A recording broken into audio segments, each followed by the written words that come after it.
They broke prison and escaped. So my question, Chief, is that have you made, I mean, because this is your terrain, you're as qualified as any of these generals, because I know you, I've seen your dashboard, global dashboard where you monitor, security situation, even though it's on a specific case of maybe cybercrime and all of that. Have you made any suggestion in terms of serious, procurement issue to the government on how to do background checks on recruitment, even existing, officers and men of the military? That is one. The second issue, which you touched on, is whether there is, political will on behalf of, on the hand of government. What's your take on this? Well, you better understand me better. I'm the systems consultant of Interpol. And by virtue of that, I'm the highest ranking security consultant in the country. Wow. At the risk of sounding immodest. Why are we not benefiting from this? So permit my arrogance. No, it's not that. I know you very well. That's what I said. I know. So now, the fact remains that our government, all tiers of government, both state, local government, and federal, are not serious about security. Wow. Despite all advices, all efforts we have made to put across advice that ordinarily government ought to pay large sums of money for, we are giving them free of charge. Let me give you an example of what I mean. Number one, you cannot hire anybody into a security position without knowing who he is. Is he a criminal? Is he an active terrorist fighter? Is he using stolen ID? These databases are available. But let me tell you, at the risk of, without fear of any kind of contradiction whatsoever, PSS doesn't use that equipment. Or EFCC doesn't use it. Nigerian Police Force does not use it. So the question is, where do they do their clearance from? Yes. When a politician is to be appointed, one of the procedure is that he goes for clearance, security clearance. Which data do they use when they are not using the internationally based one, which is called the I-247, Interpol Systems, or using the ones that have been domesticated, collected over years? They're not using them. So what do they use to do the clearances? If you allow criminals to be those who are going to maintain law and order, what do you expect? You should expect criminality to persist. So this is exactly one of the major areas we have. Ordinarily, we ought to do regular checks.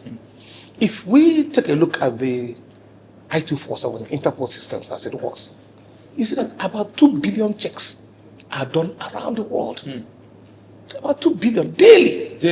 Routine checks. Constantly. So what law enforcement around the world does is to make sure they check those that are either traveling, using government facilities, or those who are also using public facilities. One way or the other, check if they are one, wanted persons; two, if they are using stolen ID; three, if they are terrorist fighters, or some other people who, even those who have broken from jails. Yes. Their business are there. Yeah. But are we using them? We're not using them. There are things that ought to be in the system that are not in the system. We have suggested that severally. And we have even preferred free solutions to them. Free softwares and hardwares. But government is reluctant, except if it has to do with contract, where somebody else has to benefit from contract. When you come and tell them you are giving them a free system to use for security, they are suspicious of you. You are wanting to create some level of poverty for them. That is exactly what the problem is. So our men and women who are in positions of authority, I do not know where they learn their security from. I do not know why they have decided not to use the internationally known standards of security, the data around the world that the whole world uses. Do you know that we don't use the stolen vehicle database in Nigeria? We're not using it. Vehicles can come into the country. We don't know if they are stolen. That is what has given us an almost bad name from European countries. If you steal any vehicle outside this country now, a good destination for it is Nigeria. We're not using the stolen vehicle database either for import of the vehicles, renewal of vehicle licenses, or even registration of vehicle licenses. We're not using them. And unfortunately, It is sad to say it, but it's true. I want anybody to contradict it. Nigeria is the only country in the sub-region of West Africa that is not using the stolen vehicle database. It's unfortunate. We're not using it. Efforts has been made severally for us to use it. To domesticate it. To domesticate it. No, we have it here already. It's at the police headquarters. Oh. So why are they not using it? Well, go ask those who are in charge. Wow. Ask those who are in charge. What is your problem? Yes. Are we cost? A system that is free of charge from Interpol, being used by every country of the world, including the sub-region of West Africa, and you're not using them. Let's assume it is crazy. If everybody else is crazy and you're not, then you are insane. That is the problem we have. We're not using the systems. We're not using that has been provided free of charge. All law enforcement agencies in the country are not keying into this system. And that's very unfortunate. This is scary, Chief. Another issue you touched on in your opening remarks was the issue of low wages to security personnel as a contributory factor to this, burgeoning insecurity that we have. Because, I mean, just like the analogy you used, if you pay peanuts, you get monkeys.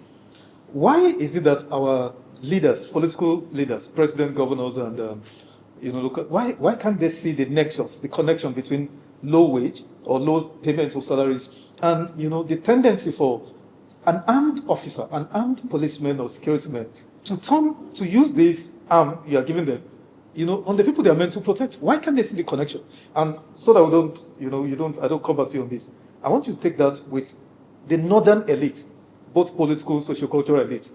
Are they being honest in the fight against insecurity? Are they being honest in your assessment? Or are they just hiding under religion and other, primordial sentiments?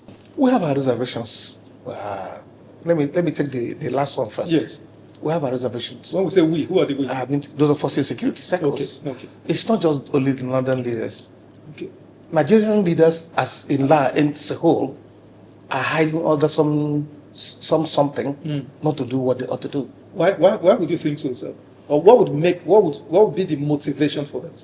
Procurement? I don't know. I do not know what it is. We have tried to deduce some reasons. Okay, such as? One, it has to do with putting wrong people in the places they ought not to be. Like I mentioned earlier, I said, if you go and pick up a man, yes, he was a former director of service, former governor, and then you make him minister for defense. Yes. What do you want him to do? Work in defense? He will start the first 2-3 years. He's learning the job because he doesn't understand defense mechanisms, initiatives. He doesn't understand even security basics. He doesn't know it. So you must have to put the right person where he ought to be. Around the world, when anybody is to be given any position, the question they will ask is, what qualification does he have that justifies that office you are giving him? In Nigeria, we don't do that. The question we have here is, what loyalty does he have? Around the world, it's no more certificate that people use. Today, around the world, they use certificate. What do you sabi? What do you know? Practical experience. You must have to have the capacity to do something in an area you profess to look after. You cannot just go into an area that you don't look after. Let me also give you a very serious factor. You asked me earlier about income and wages. Why are we not paying that? We created a committee to review salaries and wages in the Nigerian Police Force, and a security committee to advise government. We looked at the position. Before that time, we didn't know that so many things were existing. We took those who do 90% of police work. Those people are called the NCOs, the non-commissioned officers. We're looking at from constable to inspectors. They're not commissioned, but they're the ones doing the police job. What is police job? Sobriety, guard duties, identification of criminals, apprehension of criminals, investigation of criminals, and prosecution of criminality. Who does it? Police. What category of those that do it? It's the NCOs. Exactly. They're the ones who investigate, they're the ones who apprehend, they're the ones who do guard duties, they're the ones who prosecute. Then let me give you information. Let me not take us backwards. What we have right now, this category ends between 113 to 170,000. With the recent increase that was... With the massive increase, which includes what they call boarding accommodation, it's a problem. Now, if you take, for example... Sorry, Chief. Between 113,000 and 175, that's what they get now. A month. A month. A month. If you take the sergeant, for example, a sergeant is not an entry position. In fact, all of them, except for inspector, where you have cadet inspectors, from A to Z, none of them is an entry position. Of these NCOs? Yes. So for you to be a sergeant or to be an inspector, you have put in very close to 30 years. Wow. Most sergeants have put in 28 years as a sergeant. Somebody who has put in this volume of years, and he has family, has aged parents, has responsibilities, and you pay him 100 and something thousand, less than $100 a month, where everybody else goes to the same market to buy from. What level of integrity, what level of decency, what level of sanity do you expect from him? Can he survive it? That is where he will now look for ways to survive. If he does not lose his integrity, he does not lose his sanity, he does not lose his integrity. What of professionalism? No, you see, that's another area I'll come up to. These are the problems. And we said, don't pay minimum wage. Pay livable wage. Especially those who have given the job of law enforcement, protection of life and property. You send a sergeant that earns 100 something thousand to go and investigate a case of 5 billion. He gets there, he's given 2 or 3 million naira. He makes a mess of the investigation. Who is the criminal? Is the employer, not the employee. You put him into a position of temptation. Being susceptible to temptation, position of temptation. He became very susceptible to temptation. What's responsible for this, Chief? What's this general decay of a critical institution of state such as the Nigerian Police Force? What is responsible for this decay over the decades? What is responsible for this? It is leadership, I said. Now, when Okiro was there, we went to him and said, Okiro, look at the number of policemen that are being killed in bank robberies every day. These policemen don't even have body armor. The banks they are protecting are declaring billions of profits every year. Profit in naira, even in dollars. But they can't kit a policeman that is protecting them.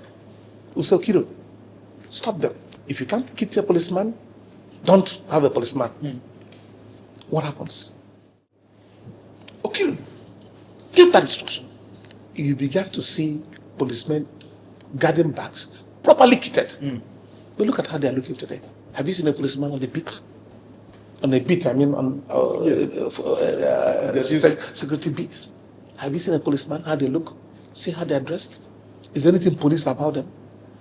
If you are not well dressed, you can't get respect from people. You must be kitted like an officer of law. If you see, let us not use the examples of America. I was in Ghana the other day. I was hosted by the Inspector General of Ghana. Look at how every policeman was kitted. Our emphasis is not recruiting number. Those who are there, pay them well, provide tools before you now. If you do not pay well, you don't provide the tools, you add more numbers. You are exacerbating the problem. You are creating more problems. Police, they are not listening to us. They are hiring people, hiring more policemen. The ones that are there are not well fed. The ones that are well paid. The welfare package is rubbish. And also, have you ever made any efforts to go to a police barrack where they live? Before now, the average number of years a police officer stays is about a year and a half. IG. And it's for the general police. So he does not have enough time to commence the process of any reforms whatsoever. Significant reforms. In fact, he should be busy with retirement, preparing for his retirement. So we said there should be reforms. What are the reforms we're talking about? And which is not being implemented, first and foremost. Right now, one of the very major problems we have is that every police officer is special duties officer. General duties officer. Today, he's in homicide. Tomorrow, he's in bank fraud. The next day, he's in cybercrime. He does not specialize to be in keeping with today's realities of what policing is all about. He wants to be a specialist. We had a trip to South Africa with some of our policemen, let me not call specific names, and we had an occasion where people had to introduce themselves. We were about 15 of us from Nigeria. I was the only non-police officer. As it were. As it were. So everybody else was a police officer. They will stand up and introduce themselves. Our partners from other countries of the world, one will stand up and introduce himself. He says he's a 25 years veteran in homicide. Everybody says where they were working. The areas of specialization. We don't have that in our country, in the Nigerian Police Force. And we have advocated it. One of them who introduced himself said he was a morning shift divisional officer. I said, morning shift? I went to discuss with him afterwards. I realized they have 3 shifts. A divisional police office has 3 shifts. First person in charge, second in charge for second shift, and third charge. Because crime happens 24 hours. One person cannot do that job. Once you say that we should have just one divisional police officer, there will be lapses. Absolutely. Something has to suffer. Absolutely. But if anybody does 8 hours shift, he must be exhausted. He cannot continue. And we advocated. Professionally, it is wrong. Mentally, it is wrong. Humanly, it's not functional. That one person will do a 24-hour job in security, they must go on shift like other parts of the world. We're not doing that. We're not doing it in our country.